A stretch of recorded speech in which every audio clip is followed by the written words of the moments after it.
Thank you. And GT, thank you. This is incredible. It is yours.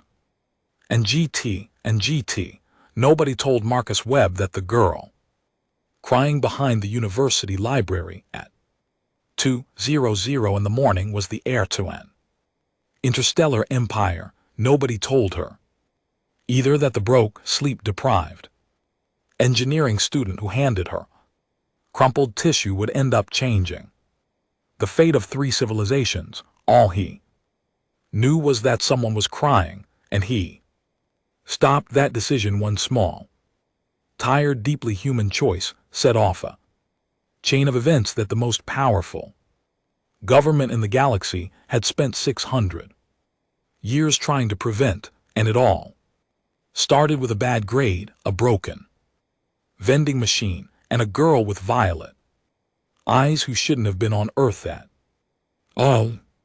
Marcus Webb was 22 years old, perpetually caffeinated, and absolutely certain he was about to fail quantum thermodynamics for the second time. He sat in his tiny dorm room at the University of New Bristol, staring at a practice exam that looked less like physics and more like a personal attack.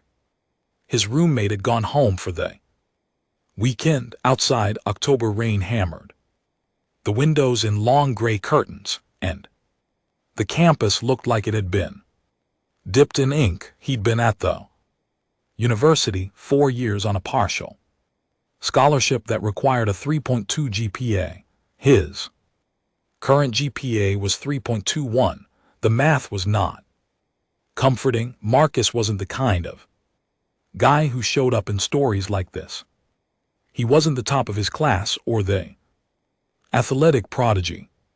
He was the guy in the back of the lecture hall who drew schematics in the margins of his notes and fixed his classmates' laptops for $20 because he genuinely loved the way things worked. He had a mop of dark hair that never cooperated, a worn canvas jacket he'd owned since high school, and a habit of talking to himself when he was solving problems, which was often.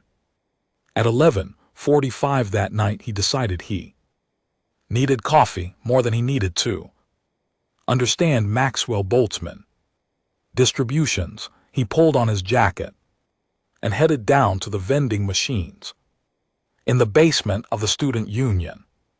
The machine ate his money. He stood there in the humming fluorescent quiet, staring at a coffee button that had taken $2.50 and returned exactly nothing.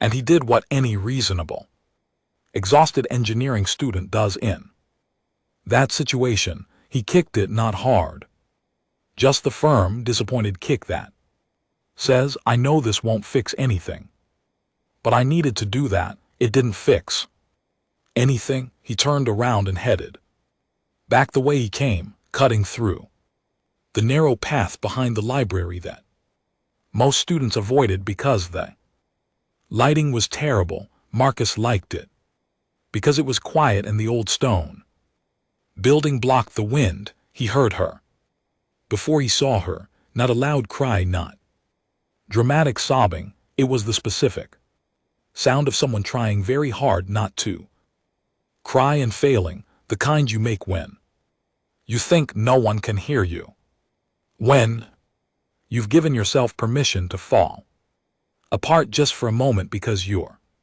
so tired of holding everything together.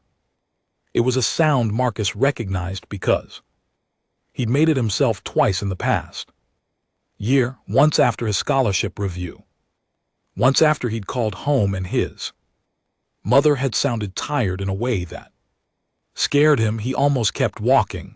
The instinct to respect someone's privacy in a moment of vulnerability is strong, but the sound had that quality of genuine distress, not the performative sadness of a phone call or argument, but real, quiet grinding pain. And his feet stopped before he'd consciously decided to stop them. She was sitting on the low stone wall that bordered the library, garden, her knees drawn up to her chest, her face turned toward the dark hedge. She had long hair that was an unusual shade somewhere between silver and white, but clearly natural, and she was wearing a coat that looked expensive and completely wrong for the weather, like something designed by someone who'd been told about rain but had never actually experienced it. Marcus said, "Hey," because he couldn't think of anything smarter, and she turned. Her eyes were violet, not the light washed out lavender that some people have when the lighting hits their blue eyes just right, actually genuinely deeply violet, like the center of a lit match, with pupils that were slightly too large and irises that seemed to catch the distant lamplight and hold it. He noticed it immediately and then immediately tried to convince himself he hadn't, because it didn't make biological sense and his brain was probably just tired. She stared at him for a long moment, and in that moment Marcus had the strange, disorienting sensation that she was doing much more than looking at him, like she was reading him, not the way people look at strangers with cautious assessment, more like the way you read documents systematically, completely. Then she said in careful, slightly formal English that she was not injured. "That's not exactly what I asked," Marcus said. He dug in his jacket pocket and found a tissue he'd been carrying since Tuesday, when a seasonal cold had swept through the engineering department like a biblical plague. He held it out. She looked at it like it was a small artifact from an interesting museum, then pressed it carefully against the corner of one eye and thanked him. He sat down on the other end of the stone wall, a respectful distance away, and looked out at the rain-blurred glow of the campus. He told her his name and explained about the vending machine, the story told with the specific comedic timing of someone who'd been processing academic frustration through narrative for several years. She laughed once, a surprised laugh like she hadn't expected to, and wasn't entirely sure it was the appropriate response, but she did it anyway. She told him her name was LRA. She said she'd received information that day that changed everything she believed about her future and her purpose. He said that was a lot, and she agreed, and he sat with her for 40 minutes in the rain. He didn't ask questions. He didn't offer solutions. He just sat the way his mother used to sit with him after nightmares when he was small, the warm, quiet presence of another person that says you're not alone with this, even though neither of us can fix it. When she finally stood to leave, she turned to him with a complex expression that was difficult to read, assessment and decision, and a quality of gravity that seemed wrong for a college courtyard at midnight. She told him he hadn't had to stop. He shrugged and said someone was crying and it was hard to keep walking. She looked at him for a moment with that systematic, complete attention, said yes quietly, as if he'd confirmed something important, and walked away. Marcus watched her go and thought about violet eyes, and went back to his dorm and stared at his physics exam and did not understand Maxwell Boltzmann distributions any better than he had before. Here is what Marcus didn't know. That night, Lyra was not a student. She was not even by any biological or taxonomic standard that Earth had developed in 4,000 years of recorded science human. What she was specifically was the third-born heir to the sovereignty of Velkaroth, the most powerful interstellar government within 400 light-years of Earth, a civilization that had been watching humanity for 230 years and had spent Most of that time arguing about whether humans were worth watching at all. She was on Earth because she was hiding, and she was crying because she just found out why she'd been sent here, and it was not the reason she'd been told. The Vel'Karath's sovereignty had a problem, and the problem had a name. The Conclave of the Unchanging was the oldest political body in the known galaxy, a council of 8 species that had achieved spaceflight and collective governance more than 3,000 years before humans had invented writing. They were not technically evil. Evil requires a passionate investment in outcomes that the Conclave had long since abandoned. They were something colder and more dangerous. They were certain, absolutely, terminally, cosmically certain that they knew exactly how the universe should be arranged, and they had the military capacity and the institutional patience to enforce that certainty over centuries. Their position on humanity was a matter of record. Earth was a protected primitive world. Humans were a precont species under observation. Contact protocols strictly forbade interaction at any level that might alter human development. This was officially for humanity's own protection. Unofficially, several advocacy groups had been making a different argument for decades, and the evidence was beginning to support them. What the Conclave did not know, what almost no one outside a very small circle within the sovereignty's intelligence apparatus knew, was that humanity was not actually primitive, not in the way they thought. Dr. Sivik Oraran, the sovereignty's leading xenobiologist and Lyra's father, had spent 40 years studying data from Earth and found something that terrified him and excited him, and that he had no idea what to do with because the implications were so enormous. Humans had been contacted approximately 600 years ago by a species the sovereignty had listed as extinct for the past 400 years. Traces were everywhere once you knew what to look for. Specific gene sequences in the human population that had no evolutionary pathway distributed exactly as you'd expect from deliberate introduction.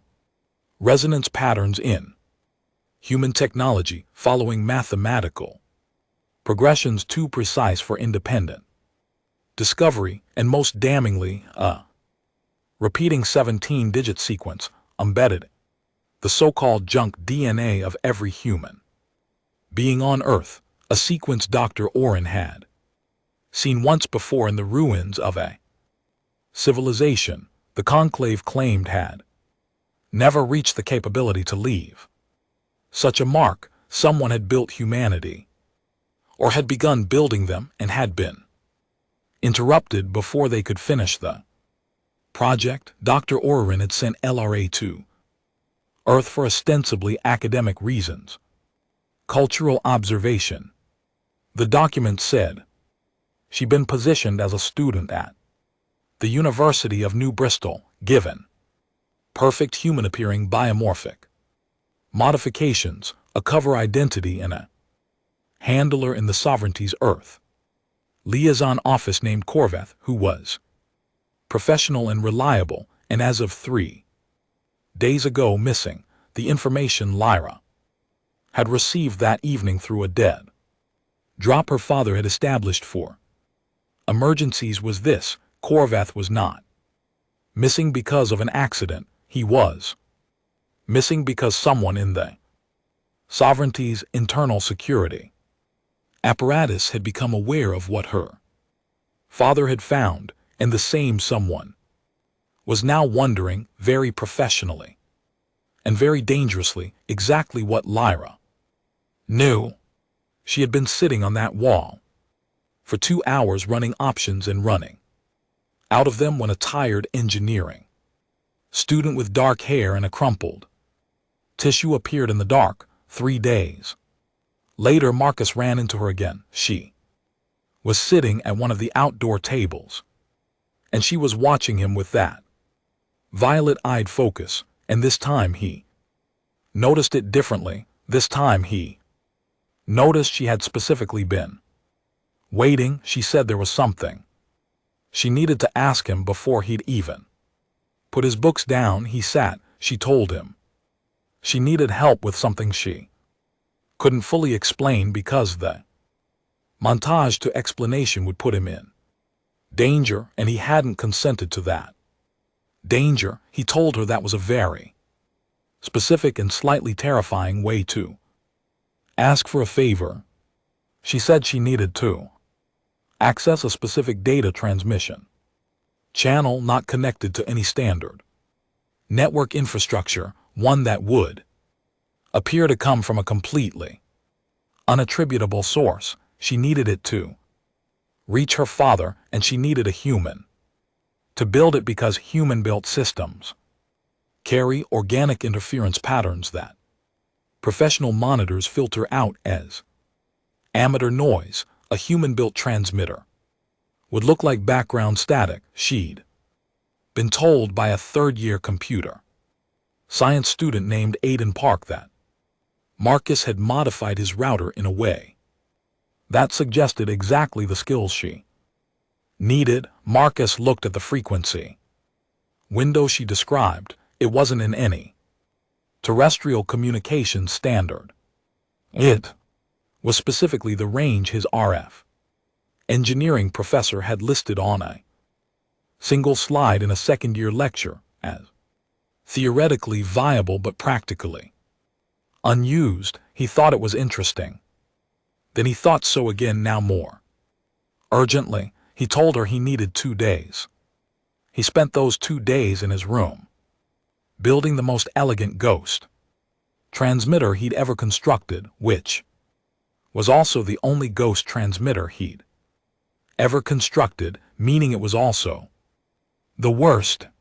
He pulled apart 2 old wireless modules, a salvaged signal processor from a broken laptop, and a frequency modulator he'd built for a third-year project that received a B- and a note from his professor that said overcomplicated but clever. He soldered and tested and adjusted and talked to himself the whole time, the way he always did when he was solving a problem that mattered. When it was done, it was ugly and it worked, and those were the only 2 things that mattered.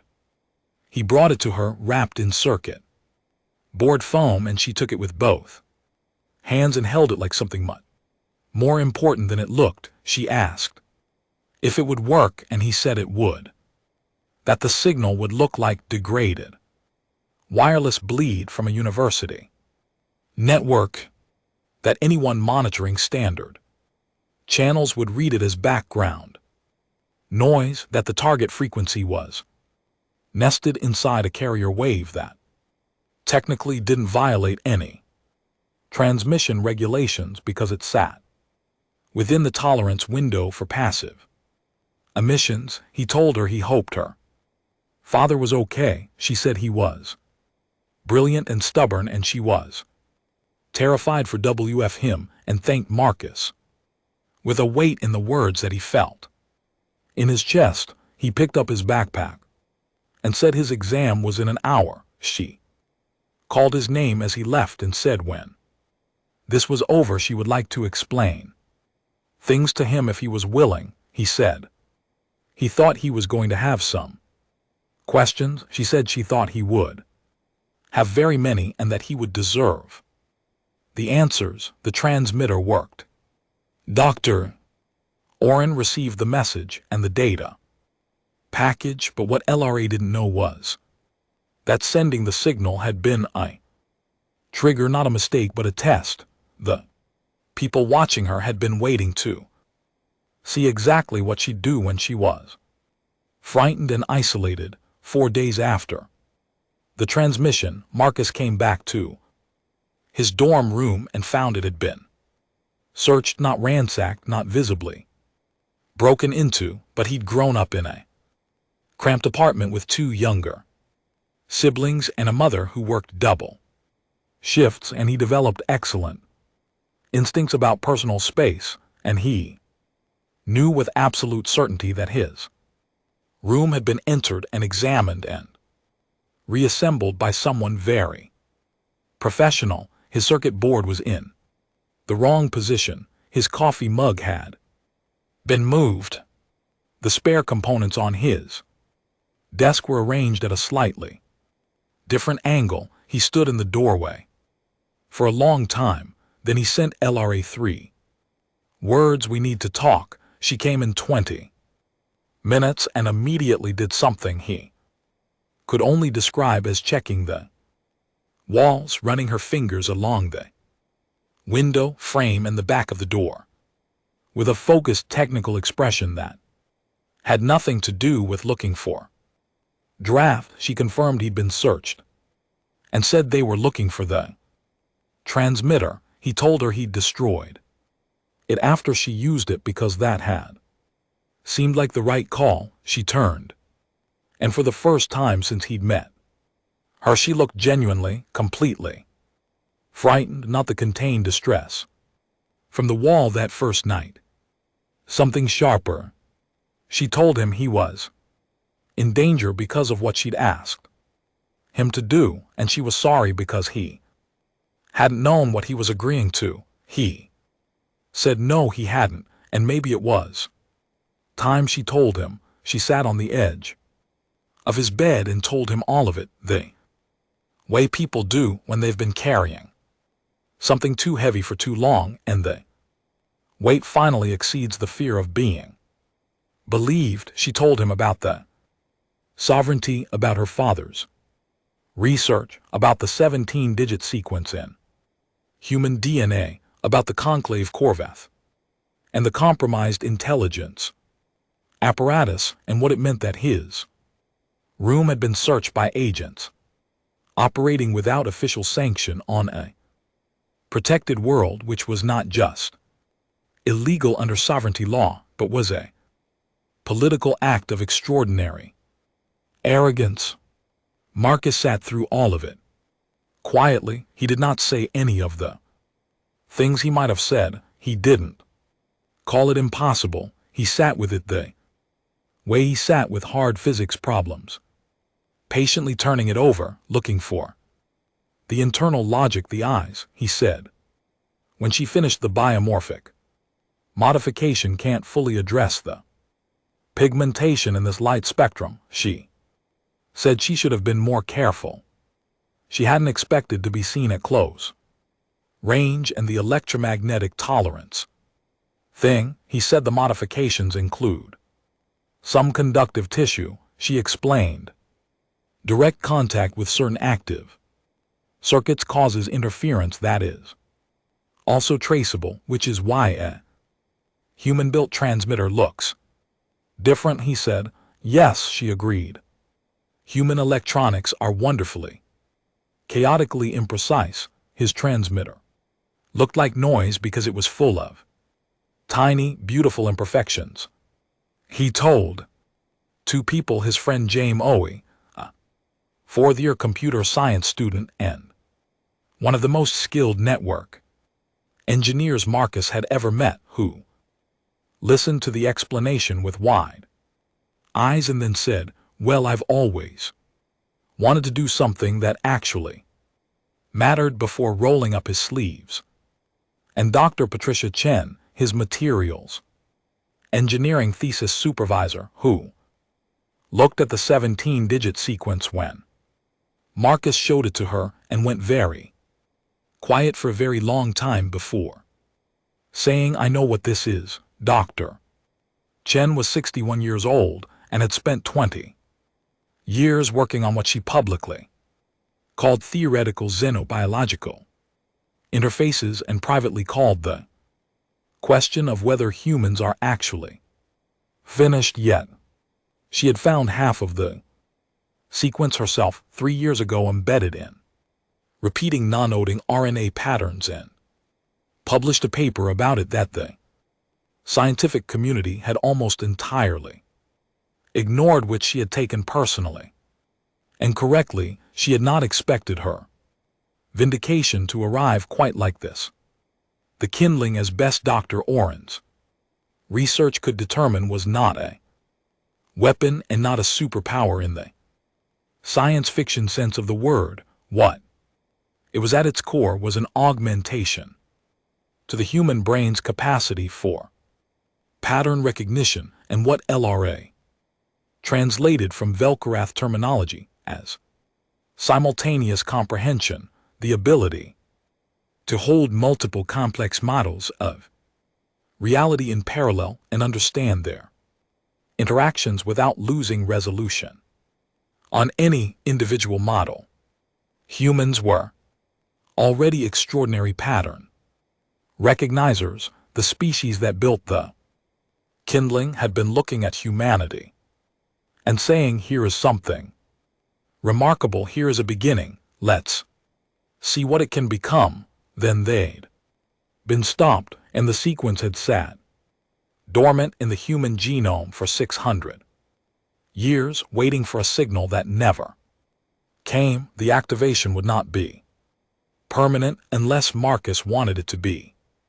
There was a reversibility window of 72 hours. It would not hurt, it would feel, according to Dr. Mink Oren's modeling, like the cognitive equivalent of moving from a low resolution screen to high definition. Not more data exactly, just sharper relationships between data already present. Marcus asked what the risk was. LRA said if the modeling was wrong, the effect could be more intense than expected. That her father was confident but had never performed this on a human subject. She said if it was activated in him, it would serve as biological proof, documented and measurable, and transmitted to an oversight body through a channel that people hunting her couldn't intercept. It would make her father untouchable. The Sovereignty Council would have to respond. The people who'd compromised the intelligence apparatus would lose their protection. Marcus thought about Dr. Oren spending 40 years alone on a truth too large to share, sending his daughter to a planet he'd never visited, being hunted for the crime of being right. He thought about the sequence sitting in his DNA since the day he was born. Some species 600 years ago had looked at humanity and thought, these people are worth building something into, worth leaving something for, worth coming back to. They hadn't come back. Maybe the whole point was that they didn't have to. The signal was broadcast at 3:00 in the morning from a modified version of the Ghost transmitter rebuilt to Dr. Oren's specifications. Marcus sat in a chair in the middle of the storage room. LRA stood to his left. James monitored the network. Dr. Chen documented everything. LRA asked if he was ready. He said no, but yes, and let's go. The signal lasted 11 seconds. What happened to Marcus in those 11 seconds was difficult to describe. Afterward, and he tried many times to many different audiences and never fully got it right. The closest he could come was this: imagine you've been reading a book in a dark room your whole life, not struggling exactly, just reading at the level the light allows, and then someone turns on the lights. You're reading the same book, the words are the same words, but every sentence opens onto a dozen new dimensions of meaning that were always there and that you simply couldn't access at the resolution you'd been given. He didn't suddenly know things he hadn't known. The connections between things he already knew became blazingly, overwhelmingly clear. His transmitter design rearranged itself, his mind, and he immediately saw 12 improvements. He understood in a flash. of comprehension what Dr. Oren's research was really saying, and exactly why the conclave was afraid of it, and exactly what humanity could eventually become if the dormancy sequence were fully resolved. He sat very still for a long time after the signal ended. Lyra asked quietly if he was all right. He opened his eyes and said he was very okay. He said he needed to write some things down. He had a lot of thoughts. The transmission to the oversight body was sent at 4:17 in the morning, carrying the full documentation, 40 years of research, doctors, the Chen's corroborating work, the biological proof of Marcus-activated sequence, evidence of stillness operations on a protected world, and the record of 6 centuries of conclave suppression. The oversight body could not ignore it. The conclave could not ignore it. The stillness unit on Earth was recalled within 72 hours. Dr. Oren was extracted from the safe house where he'd been hiding for 11 days and brought to the Sovereignty Council under protection. The 4 agents who had searched Marcus' room were charged under sovereignty law, and the conclave, for the first time in recorded history, was compelled to open a formal inquiry into a protected world status determination, specifically whether humanity's protected status had been maintained in good faith or weaponized as a mechanism of suppression. LRA dropped the biomorphic modifications. Marcus met her actual face for the first time, which was similar to her human face, but sharper, more defined, the violet eyes even more vivid without the dampening effect of the modification field, and he thought she looked exactly like herself, which seemed like the best thing a person could look like. Dr. Oren came to Earth. He was a small, quiet man with the same white-silver hair as his daughter, and glasses he didn't need for vision, but wore because he said they helped him think, which Marcus found so immediately relatable that he felt they would get along fine. Dr. Oren shook Marcus' hand with both of his and said in careful, formal English, clearly practiced, that Marcus was the most useful catastrophe his daughter had ever initiated. Marcus considered this and said he thought that was a compliment. Dr. Oren confirmed it was the highest compliment in their language. The Sovereignty's Science Directorate extended 3 formal offers to Dr. Chen: full access to the pre-con xenobiological research archive in a research partnership that would occupy the rest of her career in the most productive possible way. She accepted before the offer was fully translated to James a position as technical liaison in the Sovereignty's Earth Interface Office, which didn't officially exist yet but would need to be established as the inquiry moved forward. James looked at the offer document for 30 seconds and said obviously he was saying yes to Marcus a research grant and full access to the Sovereignty's materials. Engineering archives 7,000 years of accumulated knowledge about the physical sciences, not as a gift but as a collaboration, because the kindling active in his biology had demonstrated exactly the kind of synthetic systems thinking the original builders had intended, and the Sovereignty scientists very much wanted to work with someone in whom it was operational. They also offered him full funding to complete his degree, which he accepted first because the scholarship deadline was in 3 weeks and priorities were priorities. He chose to keep the kindling active. He chose it not because of the research grant or the access to alien archives or any of the extraordinary professional Implications, he chose it because, standing in that storage room in the early hours of the morning with the connections blazing into clarity in his mind, he had felt for the first time like his brain was running at the resolution it had always been designed for. He thought about the species that had built the sequence 600 years ago and had been stopped before they could come back. He thought about what they'd been trying to say. Here is a beginning, he thought. I'll take it from here. 6 months after that night behind the library, Marcus passed quantum thermodynamics with a B+.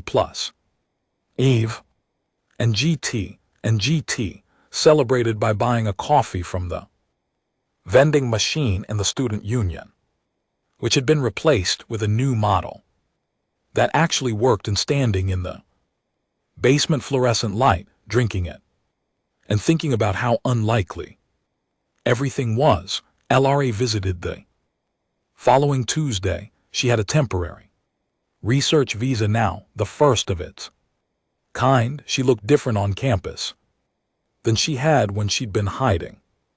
Less contained, more present, the way people look when they're allowed to be themselves somewhere. They went for a walk past the library and past the wall where she'd been sitting in the rain.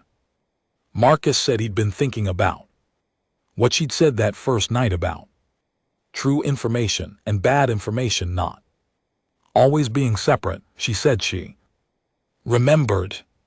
He said he thought she was right, but also thought sometimes true information is the best possible thing, even when it's the most overwhelming thing. The truth of what's in human biology, the truth of what the conclave had been doing. Those things were overwhelming, but they were also the beginning of something. You can't build on a lie. LRA walked beside him. She said her father says the universe is patient, that it builds the conditions and waits, and that it has been waiting a very long time for humans. Marcus looked at the rain-blurred campus lights and said, "Not anymore." She smiled. Real one behind the modifications, and better than its approximation, and agreed. Not anymore. And that is the story of Marcus Webb, who stopped because someone was crying and changed everything. Because he did.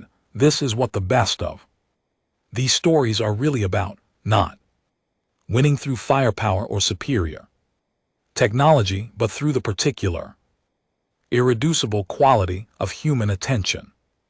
The decision to stop the crumpled tissue, the 40 minutes on a wall in the rain, the ancient builders who looked at a young species and saw something worth investing in were not wrong. They just didn't know how long they'd have to wait. If you want another story like this one, drop what you want to see in the comments, and if you're new here, welcome. You found the good part.